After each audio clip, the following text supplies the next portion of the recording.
Le métier de banquier d'affaires est souvent assimilé à l'organisation d'un process, à l'achat ou à la vente, comprenant la mise à disposition d'informations, l'émission de lettres d'offres et également les négociations. Je pense plutôt qu'en fait c'est un métier de conseil qui consiste dans un environnement qui est incertain et fluctuant, d'être capable de donner des conseils à ses clients, qu'ils soient des acheteurs ou des vendeurs, pour leur permettre de mener au mieux une opération de fusion-acquisition, c'est-à-dire d'être capable de payer un prix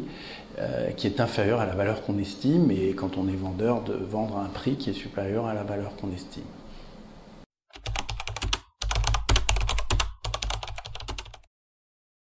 Alors en 2025, dans notre équipe, l'année a été partagée entre principalement des opérations de M&A, à l'achat comme à la vente, et surtout beaucoup d'opérations de conseil en financement.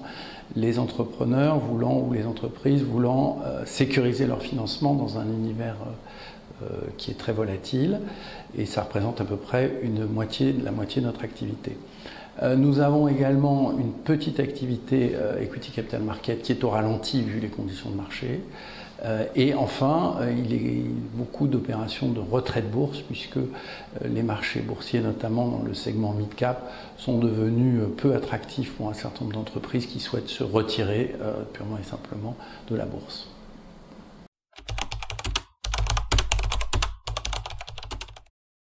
Les critères de durabilité, de la performance durable et plus généralement la performance extra-financière sont devenus aujourd'hui un aspect important des transactions de fusion-acquisition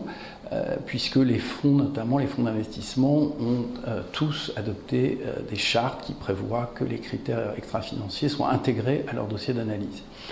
Donc à la fois dans les opérations de fusion-acquisition ou dans la data room et l'évaluation du risque,